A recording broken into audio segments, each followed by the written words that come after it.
Welcome to the first Trackers Fireside Chat, everyone. I see you guys all popping in as participants. I'm so glad that you could be here with us. Thank you so much, Victor, for sharing your time with us today. It really means a lot to all of us. Everyone's super excited to be able to hear you and kind of hear your thoughts on education. So, the purpose of this series is to open our minds up to wider horizons of ideas and perspectives by discussing the work of authors, artists, teachers, organizers, and community members. I'm going to read a little bit of a bio for you, even though most people here are fans, but for those of you who are kind of learning about Victor for the first time, Victor Wooten has been immersed in music his entire life. He grew up playing with his four older brothers and started touring when he was 5. He's a founding member of Bela Fleck and the Flecktones, a 5-time Grammy Award winner, a creator of educational books and experiences. He's a naturalist who pairs his love of music with his love of the outdoors through Victor Wooten Center for Music and Nature, which has been around for 21 amazing years. Victor is also the author of The Music Lesson, a spiritual search for growth through music, which is what we're going to talk about today. The sequel to that book, The Spirit of Music, The Lesson Continues, isn't out yet, but as I said, I'm really excited to hear it. I listened to the audio version of The Music Lesson, and it was a great experience. Music is as natural a Victor as speaking. In his work as a bassist, educator, and author, he opens the door and invites people of all musical abilities to experience it in that same beautiful and seamless way. Victor, welcome to the first ever Trackers Fireside. I appreciate it, Esther. I'm honored to be here. Very honored. Thanks for having me. Yeah, it's really an honor to have you. I've always been thinking about this since I started listening to your music and started kind of reading through your work and your interviews. Not everyone who's good at doing is good at teaching, but you excel at both, amazingly so. You're an innovator and you started playing at a really young age. You're the youngest in your family, and your family's full of phenomenal musicians. So, what were your first formative music experiences, and how did you approach learning in your household? Well, um, I'm lucky, like you said. I'm very lucky. And I really do say I'm lucky more than I'm really gifted. Is and while I say luck, I know there's more to it. But I was born to the at the right time. My 4 older brothers were already playing music. They needed a bass player, and I just happened to be born at the right time to the right people. But for some reason, they had it together. So when I'm 2 years old, which is my pretty much my earliest memory of getting a chance to play with my brothers. And at the time, we would just play around the house, and we'd go out in the front yard and play, and all the neighborhood kids and parents would come over and dance and listen while we're playing. But no one was really saying you got to do it this way. Oh, that's wrong. You got to do it this way. You got to do it this way. You got to go practice. We just did it, and it's a lot like the way you learn how to talk. Yeah. No one made you practice, right? No one told you what to learn first. You got to learn these words first and go practice. No one even corrected you while you did it wrong. No one ever corrected you. So you learned through freedom, immersion and freedom, meaning you got to learn at your own pace. You got to choose the words you wanted to say first. And more importantly, you had something to say, and people respected that. Many times in music, we don't care what you say. You got to learn what I say first. I'm the Mhm. right? And any beginner is going to do things wrong more than they do them right. And every time you do it wrong, the teacher tells you you're wrong. So you're hearing that you're wrong more than you're right, and that makes people want to quit. I didn't have that. I was literally, and this is just the truth. I was learning to speak English at the same time and in the same way that I was learning to speak music, and that was by doing it with people all the time and not being overcorrect. Interesting. When did you start digging really into the technique? Was that self-driven or was it situational in the sense of you wanted to maybe jam with your brothers and they're like, well, if you want to do it this way, here's maybe something to try. What was that technical aspect like? All of the above. All of the above, because you need technique to talk, Mm. right? I mean, I don't have the technique to roll my R's like they do in Spain or in Russia, right? But if you're born there, you do.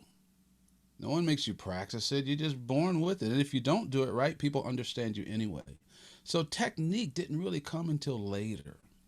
As far as this is something that we talk about, we just played. I like to play any kid, Esther, any young person or even adult. If they've never played a guitar, they're going to pick it up from the bottom and they're going to play it with their thumb.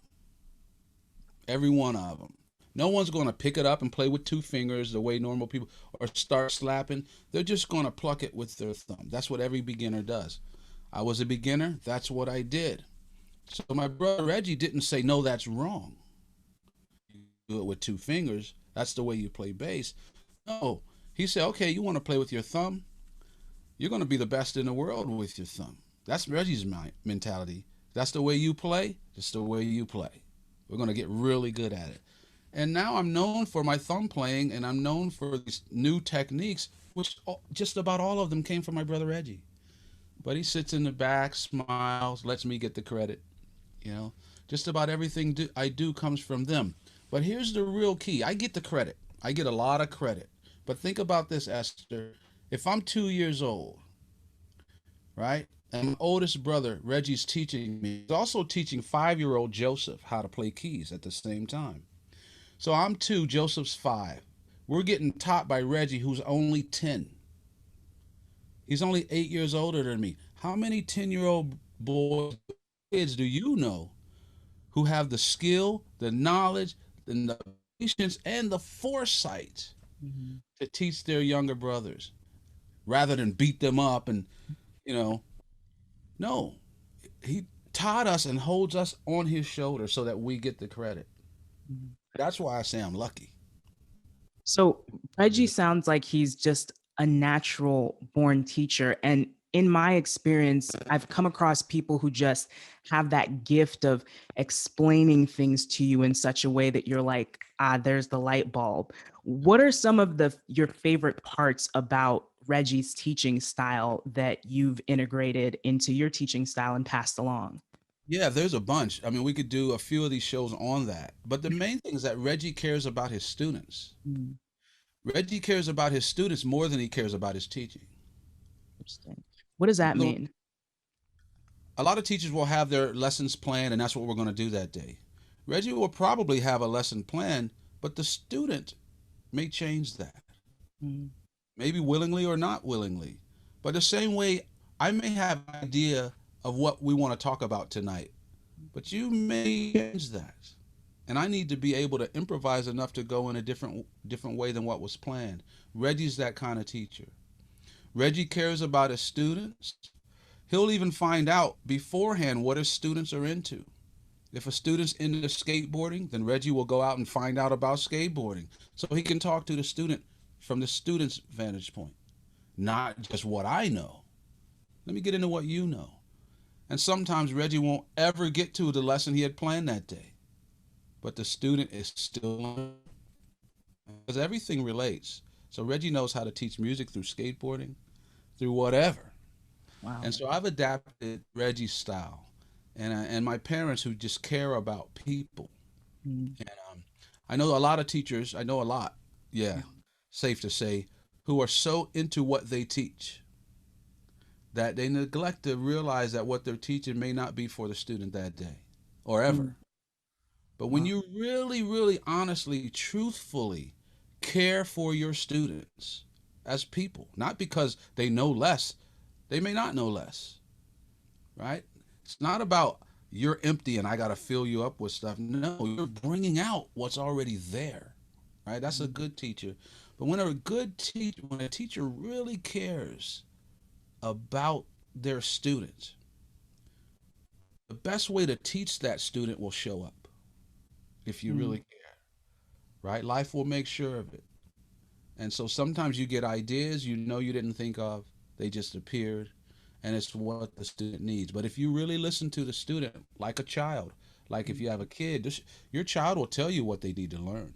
What role did that teaching style have in the way that you created this book? Because the book is written in a really philosophical and almost mystical way. I love parables, I love stories that are layered. And it Mhm. seems really accessible for people at all levels. Like you can go really deep in and think about it philosophically, thinking about life, the cosmos, space, silence, and nature. And then just on its surface, you can read it as a person who walks into their apartment and sees a person sitting there and starts to have these lessons. For me, it was particularly impactful because I don't play an instrument. I mean, I played clarinet in fourth grade, but we don't have to talk about that. But it's full of these ideas that you have to grasp in order for the lesson to actually click. Ideas like that the overall groove of something or the feeling of something is more important than the individual parts of it and perfecting those, or the concept that silence can contribute to the perception of sound. Before I read this book, when I watch a person like you, who people have called a virtuoso, I mean, you're a master at your craft. When I watch a person like you perform, it always felt really out of reach. There's this magic going on, and the person's just kind of doing what they do. But as I read the book, some of the concepts that you were talking about opened my mind up, and I was like, okay, like I can see how a person can embody these concepts and then over time be able to make it look natural, like it's an extension of themselves. So, why did you decide to talk about music through this story parable type of format? What drove that? Sure. One was that so I don't have to defend it, Mm, right? It's fiction. I don't have to own up to any of it, right? I put the truth in there, but I call it fiction. So, if you want to argue, you can argue by yourself. There's there's also a bunch that I could put in a fictional tale that may not fit well in an instruction booklet. mm, So people were asking me from after doing the camps for quite a few years, and my brothers are there and teaching, and we're teaching music in a different way. I mean, they're outside blindfolded, walking through the woods wow. and learning to track animals, and then coming in and playing fires with sticks. It's weird, right? As far as a music school goes. So I didn't want to put that in an instruction book, all right? The benefit of doing things with your eyes closed, putting on a Mm, blindfold, and not just music, other things to wake up these senses and things like that that anyone in nature knows, right? All my nature friends play a little bit of music. My music friends spend very little time in nature. What do you think is the hesitance with instructors to embrace those new things? Because when we talk about things like forest school, we talk about Montessori, we talk about all of these innovative ideas of how we can help people gain knowledge. Places like Google no longer require a college degree, and people are building things and making things and changing and disrupting. But I hear from you that there's a bit of a hesitance when it comes to new ideas surrounding instruction, which is interesting because you're Victor Wooten. I mean, if you're like, here's a good way to teach something, I would imagine. But where do you think that hesitance comes from? Well, a lot of teachers like the idea of teaching, not being a student. Right? The good one. It feels good to be the teacher, right? Students down here, we're up here. Who's going to put themselves back down here? Mm, And that's a mistake already. The student isn't down here. mm, We're not up here looking at the student, looking down at the student. The student came with a lot. We're just helping them with that. To me, the my best definition of a teacher is just a professional student. We learned how to learn really well, and we want to help you learn how to learn really well. Doesn't mean I know more than you know, mhm, right? You're the only one who's lived your life. How can I say I know more about your life than you? Now, if you want to learn how to play the bass, I can help you. But if I'm going to have help you learn how to play the bass the best you can play, you can't do it by me, through me. I need to help you be you, not you be me. So I need to be the student as the teacher. I need to be the student and learn who you are, right? mm, You are not supposed to walk my path. Okay? I will share my experiences because I have more than you. And you can't download my experiences. There's no app for it. You just have to live it. So I'll share with you my experience. So hopefully you don't have to go through the same ones I did, but you'll have to go through your own. You can't bypass that. But the teacher needs to become the student. Okay, the good teacher will to learn about who you're teaching. Mm-hmm. Right? Not many of us want to do that. We want to stay the teacher and have all the knowledge.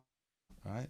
So and also I've had a few occasions at my camps, and it does my heart good, where some well-known bass players or some that aren't well-known but are playing well-known gigs, like you've seen them on tour but you don't know their names, they'll come to my camp to learn, to get a different experience. There's not many people, right? I'm Victor Wooten. Why would I go take a Stanley Clark camp, right? Who's gonna? Many people think you got to lower yourself to go do that, Mm-hmm.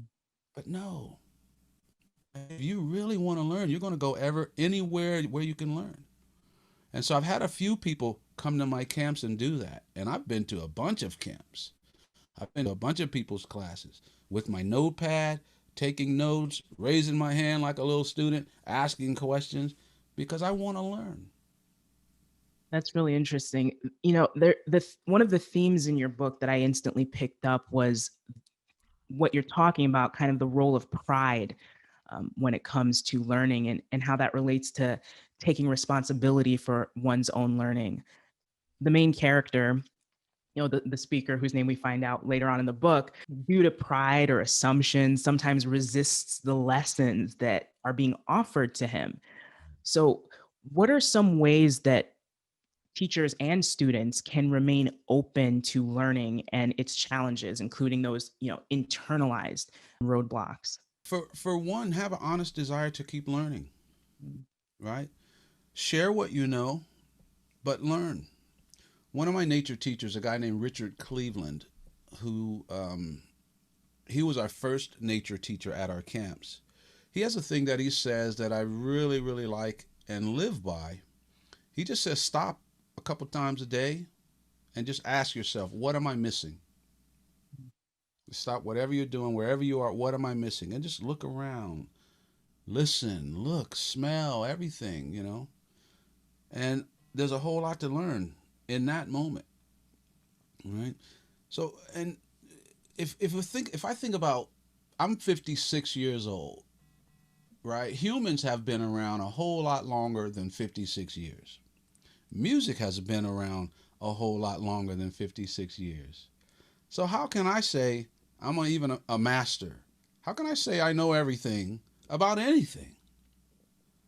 I really can't say that I know everything about anything, because everything is like trying to count to infinity. Right? Try to count to infinity. I don't care how many years you count, you're no closer to the end. Mm-hmm. But we do get further away from the beginning. Right? So looking back and seeing where you've come from is a good thing. But knowing that you're no closer to the end ever means there's never an end to your learning. But Wow. not all of us teachers want to go back to the student role. Mm. I've seen that in a lot of us. And in the book, you mentioned things like, that all the information is out there. You just have to tune in, which kind of brings me to that thought of this infinite journey of learning. And that takes the pressure out of getting to some sort of endpoint. But then, really, one of the concepts that I was really intrigued by is the idea that you have to relax the mind in order to prepare it for learning, especially learning things that rely on the groove. This is live, everyone. Yeah, here we go. Um, Relaxing the mind is a good thing Mm-hmm. um, to learn how to do. Most people's minds are not telling them things they want to hear, right? People always tell you, you got to quiet your mind, you got to quiet your mind. But I don't know any football team that wants to quiet the cheerleaders, Mm-hmm. because the cheerleaders are telling the football team everything they want to hear. You're the best, you're going to win, all that stuff. Most people's minds aren't telling them that. Mm-hmm. But imagine training your mind retraining your mind to where it's your biggest, greatest cheerleader, your best friend, telling you all the things you want to hear. At that point, you won't want to quiet it, What right? has been your journey into training your mind? Is that something that has always been a part of your musical career? Is it something you had to learn? No, someone had to learn. My mom had to, in many cases, spank it into me. I mean, I had a horrible temper as a kid, and I got spankings. That was the way back then. Wow. I hated injustice. I didn't like anything, like I was a little kid. I've always been short, but I was hanging around my older brother's friends. My brothers were always cool with it. If we played flag, touch football on the street, I was on the team. But the older kids, the other kids, like to pick on the little kids. Hated that, so I'd get mad. And I ended up getting a spanking, but the spanking was the easy part. The hard part was the talking to by mom. Mom would have me think it through. Like one time, somebody, picked me up and threw me in a pile of dog poop, right? Just because he could, right? So I was like, okay, cool. I went home, got a baseball bat. I went right back. I was like, okay, come on. Now you do it. And I was going to tear his head off. My brother Joseph was there. He knew he couldn't stop me. So he just ran home and got mom. And mom came. So, of course, I got a spanking, but I got talked to. And my mom walked me through the whole scenario as if I had done what I wanted to do. So I had to kind of live the horror if I had really hit this guy in the head with a baseball bat like I wanted, just because I was mad, because I lost control of my temper. I lost control of my mind and my emotions. So she walked me through it. All of a sudden, that kid's in the hospital. So that now his parents don't have their son, right? That means somebody's going to come and get me too, because now I'm in trouble. And now my parents don't have their son. Is this what you really want, Victor? Is this what you really want? No, Mom. And talking through, talk. That was the hardest part. So what I had to learn how to do was to control those emotions. It's not that you don't get mad. It's not that I don't get mad. It's rare that I find a reason to get mad, though. It also sounds like your mom was teaching you empathy in a Absolutely. way, which is really interesting. Empathy is one of those things that we talk about even at trackers, when we talk about what type of skills we want to impart on students, things like respect, caring for the more than human world, valuing community. But within all of those things is empathy, empathy for the earth, empathy for animals, empathies for people. But that's hard to teach without, this kind of abstract explanation mixed with experience, mixed with just the persistence. But that self-awareness that you described, that self-awareness of, whether it's through relaxing your mind and preparing for learning or being able to walk through some mental processes on your own to make better decisions, it is at the core of that. What's your vision of how educators can help students gain that level of mental awareness so they can grow and make those mental shifts as they learn other By things? seeing it in the students. Okay? Everything the student is there to learn, they're there because they have parts of it. That's why they're there. They're not beginners, right? If I get a young student that's 10 years old, that student's been listening to music 11 years. It'd be a disservice to this kid to treat him like a beginner. So I teach the student through recognizing their gifts, pointing out their gifts, complimenting them. And then they realize that they have something rather than just criticizing and correcting them every time they get it wrong. Like a baby who comes home with that kindergarten painting. You put your hand in the painting. It's an ugly looking painting, but it's still on your mom's refrigerator. Mom don't care what it looks like. Mom just cares that you did it. Right? So with our own children, when they're young enough, we celebrate their effort, not the result. But too soon, it's all about the result. You got to pass a test. What grade did you get? Did you finish? We don't look at anymore what you put into it. Right? So what we do, the qualities we want to pull out of the student, we need to see them in the student. And then do everything we can do to make the student see it in himself. Right? And you do it through complimenting, through awareness. Hey, that was really nice what you said to that kid over there. That was very cool. I appreciate that, man. Man, I got to be better at that. That was really cool. How you did that, or whatever. They're doing a bow drill. My brother Reggie, let me go back to him. Reggie will see a student make a mistake or do something that's wrong. He will never say that was wrong. He will say, that's cool. That's interesting. Remember that because we might need that later. But right now, let's try it this way. Turn your hand this way. Because who's to say what's wrong? In the beginning, hitting it with your thumb was wrong until Larry Graham came around Mm.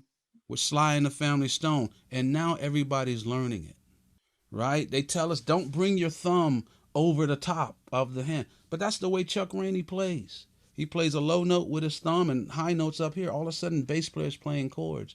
So everything you tell me is wrong in all of life. Anything you tell me that's wrong, I can show you a place where it's right. That's interesting. What I'm hearing you say is that also it's important to protect students' self-esteem almost so that That's they're the number one thing that you're doing for your student. mm, Okay?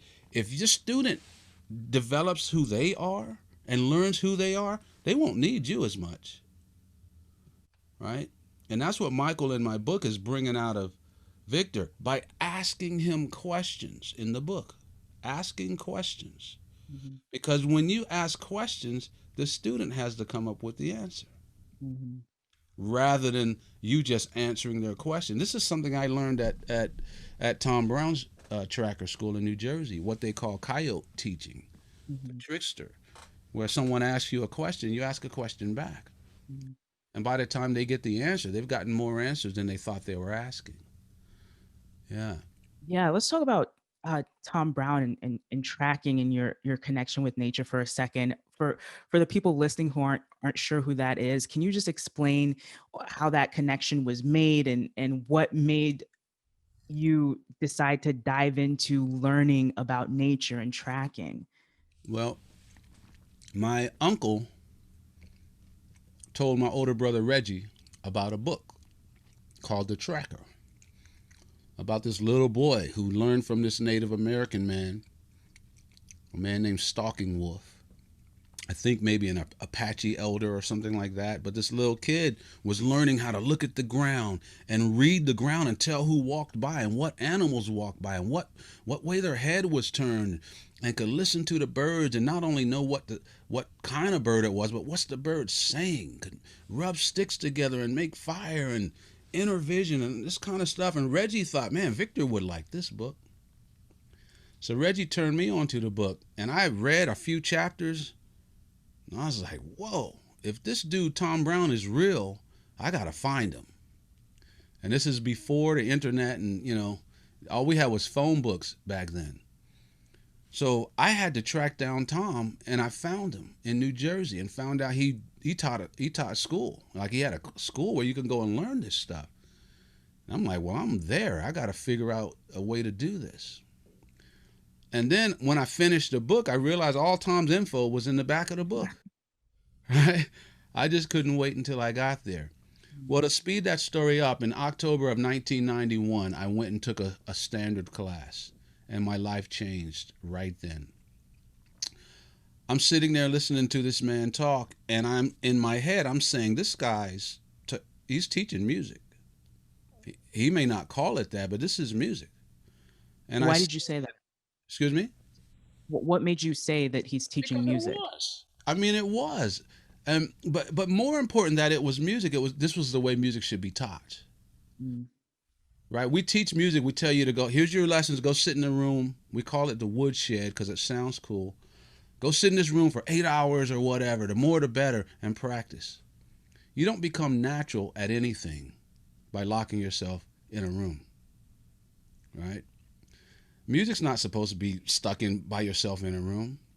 So if we think about it, Esther, if we see someone who's good at something, doesn't matter what it is, somebody that's good at anything, what do we say? Wow, you're a natural. Hmm. What does natural mean? Natural means to be like nature,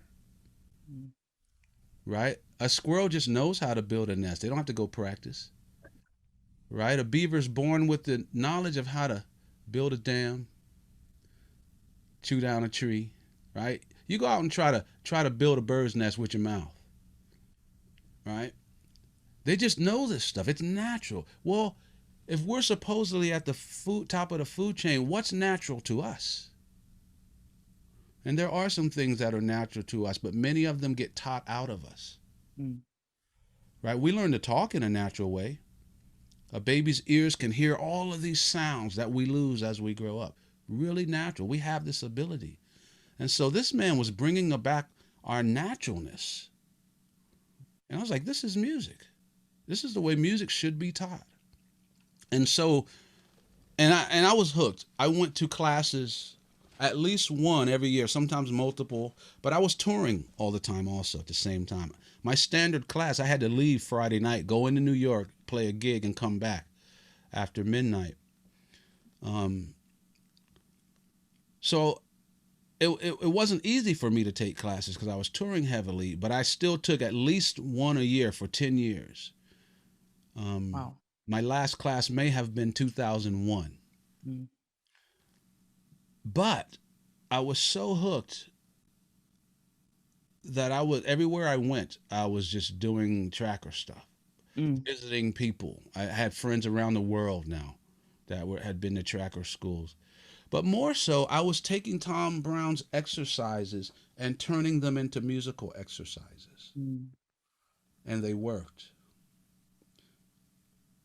What are some of the things that you have people do at your camps that show the intersection of that nature inspired musical learning? You mentioned things like blindfolding people so they could do things with their eyes closed, just to give people just an understanding, because it's hard. I've watched a lot of videos about your camp, and so I've been kind of immersed in it. But just to give people an idea of what it means to be at a nature based music camp in the way that you're describing. Well, I'll start with what I do the first night, and I usually I don't like to give this away, but I don't mind because I want people to get it before they come to camp. I knew, especially at our first camp in 2000, that most of these musicians that they may not understand why we're going outside, why we're putting on a blindfold, why we're rubbing sticks together.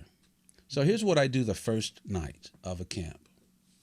I take a whiteboard and I write nature on the top. I say, give me words that describe nature. And we fill the board up with words from everyone. And anytime somebody has a problem with a word, I ask the students, should we remove this word? And they say, no, because blah, blah, blah, because blah, blah, blah. And they solve it. And then I ask the person who had a problem, is it okay? You get it? Yeah, fine. Great. We're good with all these words? Yes. Then I put that board aside. I take another board. I write music on the top. I say, give me words to describe music. And we go through the same process. We fill the board. Any problems? They solve the problems. We got a full board, a board of words with music. Then I take the first board back out that says nature. I erase nature. I write music above it. And then we go through those words again. And they realize same words work. All the words we came up with nature work. Any problems with these words? If someone has a problem, I let the students, they solve it. I stay Mhm. out of it. Then once they're done with that board, I get the other board that said music. I write nature on it. And we read the same words that we had given for music. Basically, in an instant, they find out we're talking about the same thing. Music and nature, the same thing. So after we go through that, I say, okay, now we're done with this. When we ask you to go outside and do a nature thing, we don't have to waste any time explaining why. Mm.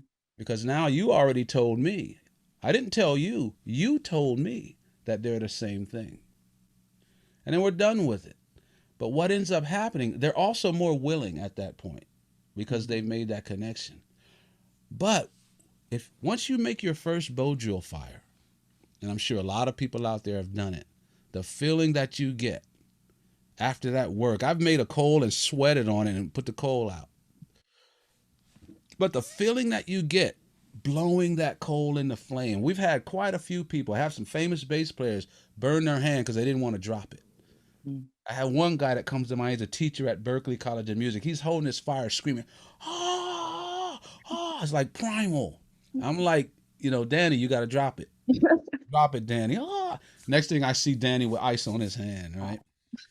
But when you have these experiences and then you come back and play them, it's different. Mm. Totally different. So, life, let me change that. Music is about life, right? Music's not about music.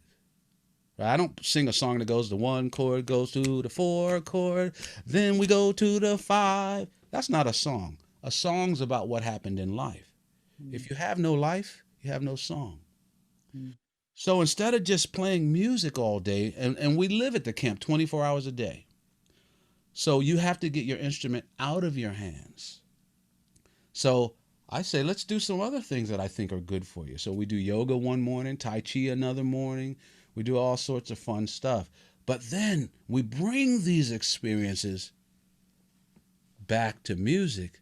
Mm. Music's much easier because you have more to say. That's really interesting. And you talk about in the book that something that also stuck with me, that the instrument doesn't make the music, the person makes the music. And actually, Tom Brown the third, who works at Trackers, was talking to me about how a tool that you use when you're doing things in nature is an extension of yourself, and it's used almost in the same way that an instrument is used by a musician.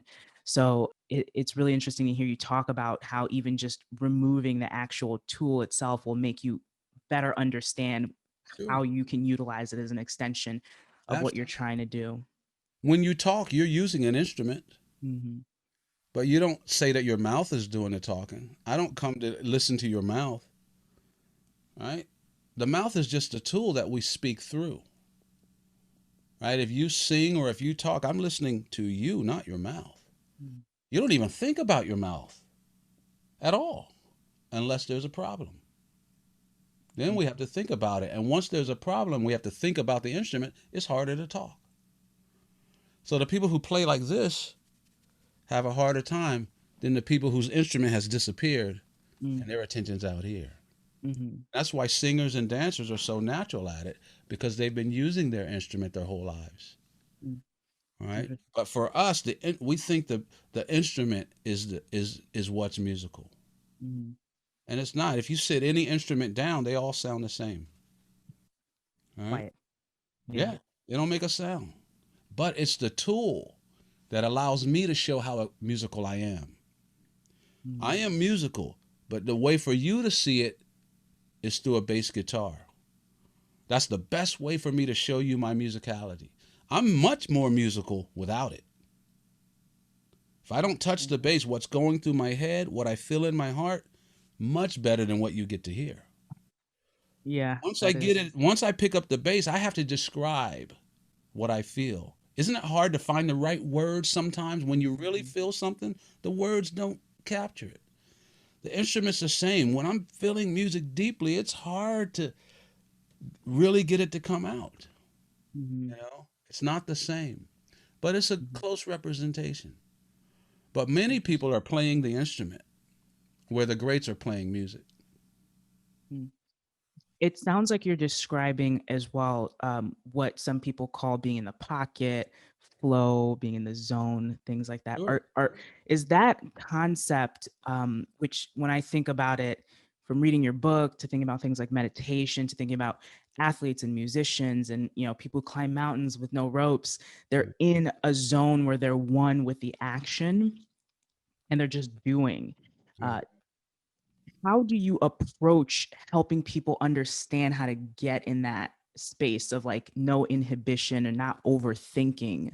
You also say in the book that concentrating on something too hard pushes you further away from it. True. How do you help people unlock that? By showing them places where they already have it. They already know this. They're not new to it. They may be new to it with a guitar in their hands. But when you talk, you're there, Mm, mm, mm, right? When you walk, now when you drive, you're not thinking of put my foot here, put my foot. At the beginning, you were. Not anymore. You're in the zone. You're texting, all that stuff we're not supposed to do. We're in the zone, mm.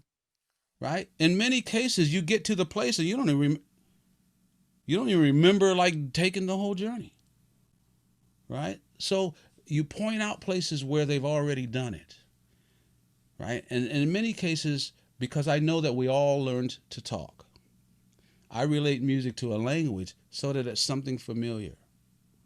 It's not new anymore, right? It's not something that you have to learn. It's something we need to transfer from this to that. Mm. I already have it. I'm already a good improviser, right? I don't have to pre-write out everything I'm going to say. I'm really good at improvising, and so are you. Mm. You think I'm better, but I'm not, right? Because I'm not good enough to say what you want to say. I'm not good enough to speak for you. So we're equal, right? Maybe I can do it better on a bass guitar, and I can help you get there, but you're already good at it, right? That's So but again, you have to be able to see it in the student, and you want to be honest. That's why I won't criticize you unless I can also compliment you, mm. right? If I can't find Yeah. anything good to say, I don't give you the criticism, all right? It's the same way with the teacher. You need to be able to see into that student, and that's what Michael in the book was really good at. Was really good at. He could see things in the student that the student couldn't see in himself. He could tell what the student was thinking, what the student wanted to ask but didn't know he wanted to ask. A parent knows that in their child, right? My mom pointed that out. She said, "You know more about the child than the child knows yet. You know when the child needs to go to the potty. You know all this stuff that the child hasn't learned yet. But the teacher needs to be that way. It doesn't mean you're better Mm. at all, right? Just you may be further along in the journey, right? But you're paving the way so that that student can carry on even further." The characters in the book are so eccentric. And there's a line in the book that really struck a chord with me when we think about being engaging to young students like we try to be at Trackers. It's like if you're an average teacher, you'll have average students. Um, where does entertainment and holding someone's attention come into play with creating a effective learning environment? How can teachers, because there's a bit of resistance sometimes with the seriousness of the lesson and the things involved. You're talking about fire, you're talking about all these things that can be very clinical and serious, but how can teachers make sure that they create an environment that is fun and engaging for students? By entertaining. And entertaining doesn't mean you got to sing and dance, but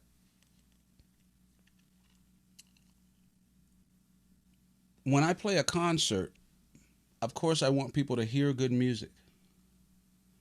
But people can hear good music at home. What's going to make them pay hard-earned money to come out and hear me live? They need an experience. Okay? Students don't just want lessons. They don't just want knowledge. If you can give them an experience that includes the knowledge, they will retain it because it's wrapped up in an enjoyable experience. So entertainment is a big part of that. At the risk rather of sounding insensitive or rude, I'll talk about music. If you think about pop musicians who perform on stage, they may have less of a musical gift or talent than maybe some jazz musicians or something like that, possibly. Mm. I'm going to go and say probably. You go to a pop concert, we're talking about 20,000 people. You go to a jazz concert, we're lucky to get 200. Okay? That's the power of entertainment, Wow. right? The pop people understand that if I entertain you, you're gonna buy my record. Jazz people, they like it if I can play music you don't understand, because I'm above you. I'm just gonna play this stuff, right? But very little entertainment, and that's current jazz over the last, from the '60s on. Before that, Cab Calloway, Louis Armstrong, Duke Ellington. These people were performers. They dressed, they had dancers. Jazz was dance music. People were allowed to dance, and it was very, very popular. Now people, we've lost that. Classical was the same way, right? Classical, they got in the L.A. Philharmonic, I think the L.A. Orchestra got this Venezuelan uh, conductor, Gustavo Dudamel, something, I can't think of his name, but he was so animated, hair, the whole thing, like the old cartoons, when just amazing. But he's also an amazing conductor. You can feel that this guy knows what he's doing. He's not just, he's real, right? But they were taking his, because he was selling out concerts, classical concerts, right? And it got to the point where they were live streaming his concerts in movie theaters so people could go watch him conduct, because he was entertaining.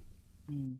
Now, when you combine, like this guy, Dudamel, Gustavo, you combined entertainment with skill, with real stuff. Now I'm getting both, right? I like what I see, I like what I hear, and I feel it. Whoa. How can I take that home? Let me buy a t-shirt.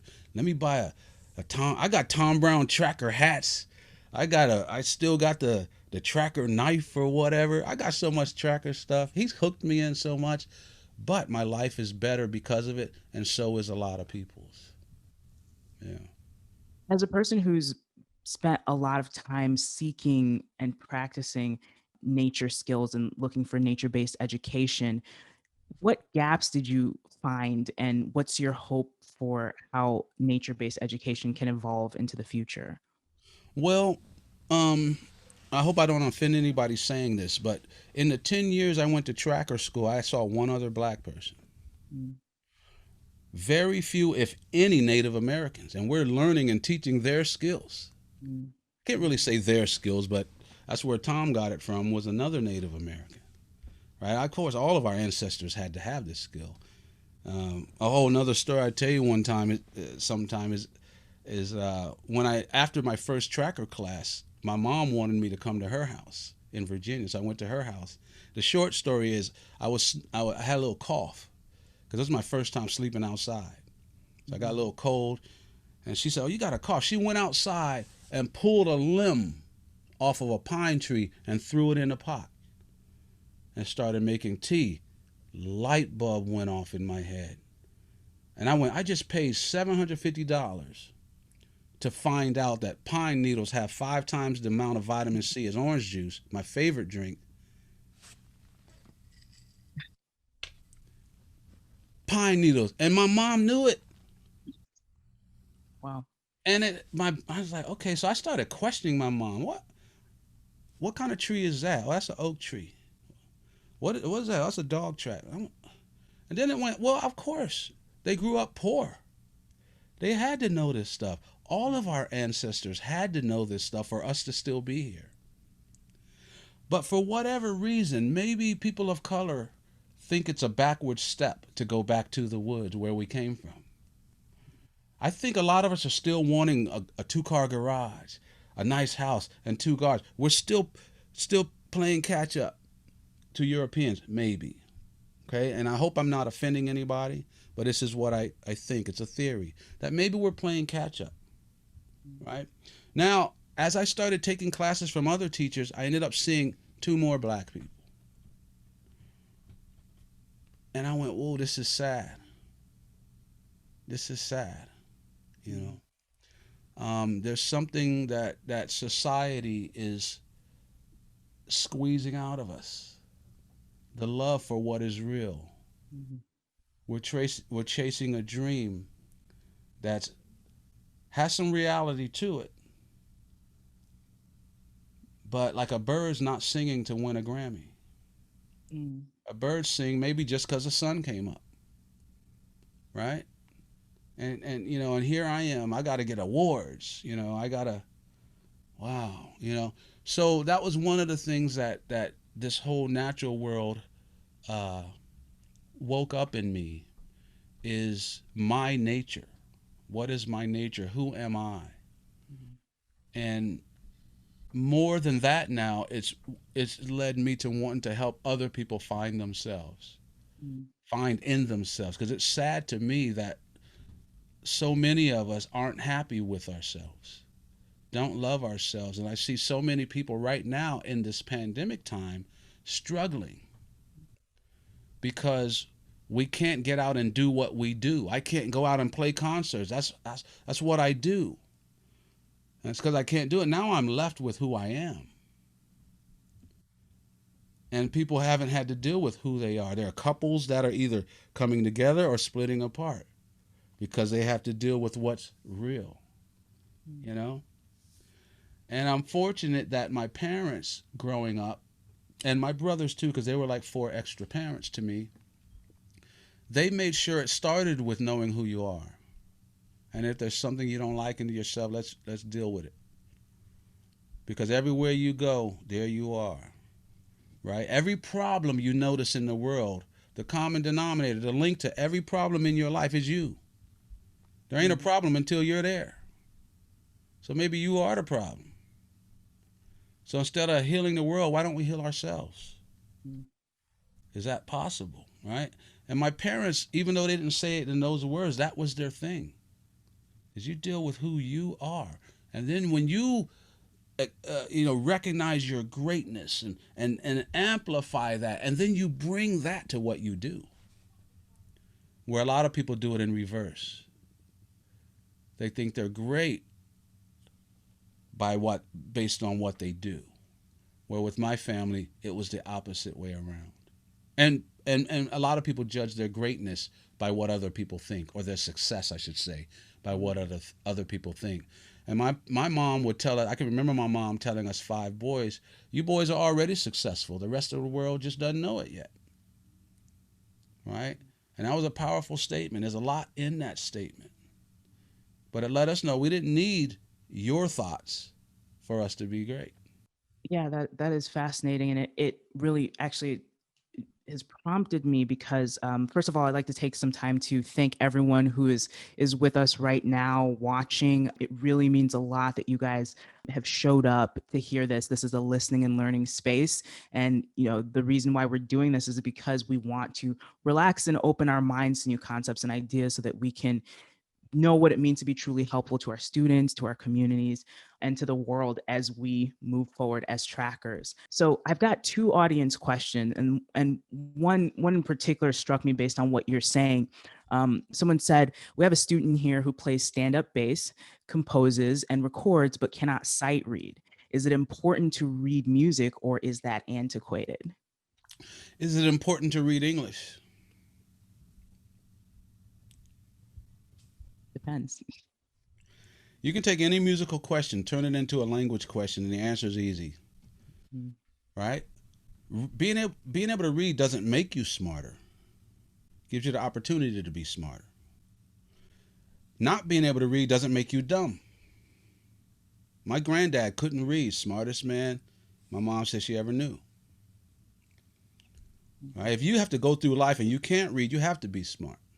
But being able to read makes it easier, doesn't it? Maybe these people found out that this was going on tonight because they read it. Music's no different. You have opportunities if you can read. Right? I've got some great friends, great famous musicians, wonderful drummer named Dennis Chambers, great guitar player named George Benson, and I could keep going and naming more. And they can't read music. Now they can play like crazy, but they can't read music. As well as they can play, there are gigs, there are shows they can't get called for. As good as they can't get called for certain gigs for solely the fact that they can't read. Now, my friend Dennis Chambers, great drummer, has a memory like better than I've ever seen musically. He can hear a song one time, ready to go, ready to go. But here's the thing: he still has to hear it first. If you can read, you don't have to hear it.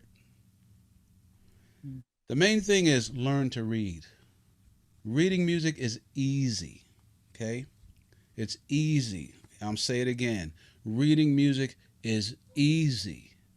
Getting great at it takes time. Just like reading English. Right? Don't you think the ABCs are easy? What's difficult about A, B, C, D? A makes a ass sound. Put a line over it, makes that long A sound. This is easy stuff. There's 26 letters in the English alphabet. There's only 7 letters in the musical alphabet. Mm. 7. That's less than a third. 7 letters. 5 lines, 4 spaces. We're not talking about E equals MC squared. We're talking about A to G. If you play bass like this guy does, this student does, there's only a few rhythms you will ever see. Bass players don't get hard rhythms. It's easy. The reason he hasn't learned to do it is a lack of discipline. That's all it is. It's a lack of discipline. A little bit every day, you'll be reading. I hope whoever wrote that question and feels encouraged to give it a try. Yeah, don't give It it a will try. get Do it. easier over It's time. I mean, yeah, don't just do it. Mhm. It's really Yeah. not that hard. No, it's not. It's not that hard. It's easy. What it takes is repetition, right? Don't sit down for 3 hours, practice. Read for 15 to 30 minutes and stop. Okay. What I've learned through some neuroscientists is that the brain doesn't learn more when you study things for hours and hours and hours. Because what they've studied about the brain is the brain remembers things not while you're doing it, it's when you stop doing it. Right? So, what their studies are starting to show is that if you learn something for maybe 20 minutes and stop, you'll learn faster. It's Mhm. like being at Disney World. You can't remember being at Disney World while you're there. You got to leave, right? So, learning to read, just do a little bit. And it's easier than ever now. There's online tutorials. There's an app for your phone called SR Machine, Sight Reading Machine. It'll just give you 8 bars of music.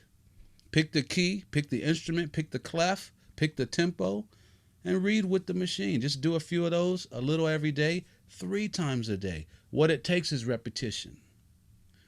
Right? The body works off of repetition. The mind works off of repetition. What you repeat, you will retain. It's not about doing it once this week, twice next month. Rep a little bit over and over. And that works for good things, but it also works for bad things. So learn to read. That's what it comes down to. COVID has changed the way that people interact, the way they play, the way they perform, the way they create and explore. How have you been able to maintain your creative, you know, excitement and practice in the midst of all of these changes? Sure. Well, life has changed. There's not a day that goes by where there's not change. This is just a big change, but it's only one big change, right? I still have family. I mean, I've gotten to see and meet more people during this pandemic than ever. I've seen more of my friends that I only get to see once a year at a music convention or whatever. So with the craziness of the pandemic and COVID, it's brought a lot of possibility. And I've been making sure that I take advantage of the possibilities. One bad thing produces good things, right? Life works in opposites. We can talk about that someday. But that's just the way it works on Earth anyway. I don't know what it's like off of Earth. But on Earth, everything works in an opposite. To have this, you must have that. To be good, there has to be bad. For me to be a good teacher, there has to be bad teachers. For me to be a bad teacher, there has to be good teachers. Whatever. And that's what makes things balance out. So with this pandemic, a lot of people are treating the pandemic as if that's the only thing that's happening. But it's not. Right? And I'm only going to speak for myself. Yes, I have relatives, first cousins, aunts, friends that have died or are either sick or have gotten over it. So this is a real thing. I'm not trying to say it's not. I said, but this real thing actually gives us opportunities for other real things. Mm. For me, I have not been home with my family, not like this, in over 20 years, where I get to sit down every night at the dinner table with my kids, right? I can wake up early for no other reason just to see them off to school without having to think about when I'm leaving next. Right? For many, many months, my calendar was on day view. I could look one day at a time. Now it's at least on week view. Right? But I haven't been looking months ahead. This is nice. Mhm. Really, really nice. What this is doing for me is making me come back to what is real. Who am I when I put the base down? And that's important. Life is forcing us right now to slow down, right? Leave everybody else alone right now. You can't even touch them. Who are you? This is our chance to deal with who we are, make ourselves better inside and out, so that the next time we even shake hands, you feel a difference. So when I get back to what I do, I'm bringing a better version of who I am. So what I do has to be better. And to me, that's the key to not coming back to normal. Okay? We don't want it. We should not want to come back to normal. Right? Normal is what got us to this place. We need to far surpass normal. And you do it by paying attention to where you are, not wishing we were somewhere else. Man, I can't wait till I play another gig. I miss people. Yes, I do, but I'm taking care of what's here. It's like climbing the mountain. If you just look at the mountaintop, you might walk off the cliff. You got to look up at the mountain, note, make sure it's still there. I'm going in the right direction. And then you pay attention to every step where you are now. And that's what this pandemic is doing for me. And I hope it's doing it for others, that we can make ourselves better. And everything around that's close to us make better. So that when we branch out little by little, we're making everything else better. And before we know it, the world is in a better place. And you see it happening. You see it happening. Because even like a slingshot, for a slingshot to go fast forward, it has to pull backwards first. Mhm. So it looks like we're pulling backwards. But all of a sudden, people of color are getting power. And people with a different color are waking up and saying, yeah, I need to help my brothers and sisters. Gender equality is rising. Women are getting a strong voice and saying, no, I'm not going to let you look at me and talk to me that way. Everybody's getting a voice now. And it's causing a little, you know, bubbling, but it's supposed to. Right? For you to get stronger, you might have to get some scars so that the skin grows back stronger. But that's what I see. So when I was born, my mom couldn't vote. So this is my lifetime now. My lifetime, my mom couldn't vote. Now, women had the right to vote in 1920. But when I was born in 64, there were some laws that kept black people from voting, especially women. Right? And then they made some new laws in 65 that helped, help things out. But think about that. This is my lifetime where a whole group of women couldn't vote. So, change, it wasn't that long ago that things were very, very different. So the fact that we can sit here, talk like this, with people out there somewhere in the world watching, we can complain about whatever we want online with no fear. I don't have to worry about anyone coming and burning a cross in my yard, right? I got friends of all gender and races around the world. My kids are biracial, right? We have come a long way. We have come a long way. And it would do a disservice to our parents who fought for us to act like we haven't made any ground. We have. We've come a long way. Now we have a long way to go. The fight continues. But our team of fighters has grown. Mm. Right? In other words, you women have a lot of us men on your side now. Transgenders or whatever, gays, you got straight people on your side. Black people have white people on our side. We are literally coming together.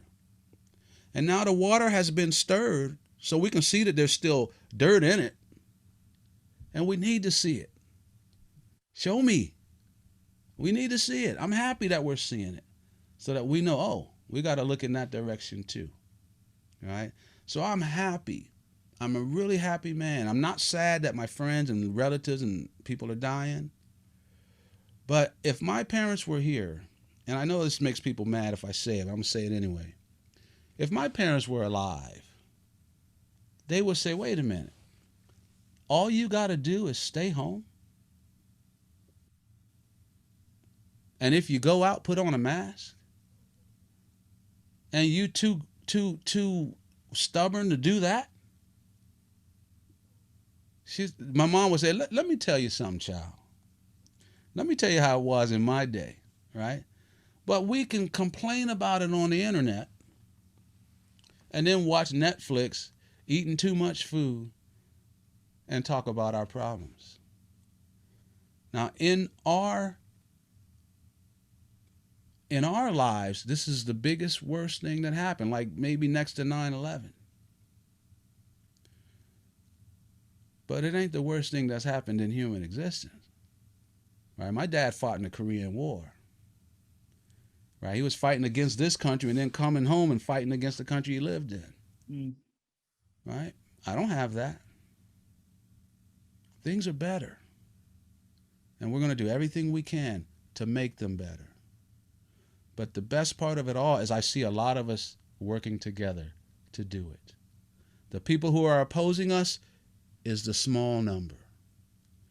Right? But for lack of a better term, the I'm just going to say it as good and bad. And I don't know any other words at the moment, but the bad people are the ones who usually have the loudest voices. The person who complains the loudest in the restaurant will be the person who gets his meal for free. Right? The good people are usually quiet. Can't be quiet anymore. We need every voice. We need every person to say we're not standing for any of this stuff anymore. And that's what I see. And I owe a lot of it, in my mind, I thank the pandemic for it. And I'll say one last thing and I'll shut up. Even for my own self, normally when I see something on the news that hits me hard, I got a gig that night. I got to push it away so I can play a gig. I can't push it away now. No one can. So what's happening, what we're seeing is sinking deep. And the good part of ourselves, the part that makes up every human being, we're born out of goodness. That part is rising up and saying, it's time to do something. And I thank the pandemic for that. And with that said, if you go out, wear a mask. If you don't have to go out, stay home so this thing can go away. Yeah, that really is so inspiring. And I want to thank you so much for sharing your time with us tonight, and thank all of the people who have joined us to have this conversation. This is part of our process to speak up and learn and take responsibility and grow. And if I may be so bold, I want to end this meeting with one of my favorite quotes from your book. It says, "There is always beauty to be found, and it is necessary to find it in all things and in all people if real change is to be made in this world. It is always easier to build upon this beauty than it is to pretend that it is not there and try to create it from scratch." Thank you so much, Victor, for spending your time with us. Thank you, everyone at home. Be safe. And like you said, if you're going to go out, wear a mask. There you go. Oh, Bumper sticker. T3, I love you, my brother. AT3. All right. Bye, guys. A recording of this meeting will be available at a later date. We will be sending you information for your feedback, and we will see you on the next Trackers Fireside Chat. Take care. Thank you, Esther. Thanks, Victor. Ciao, everyone.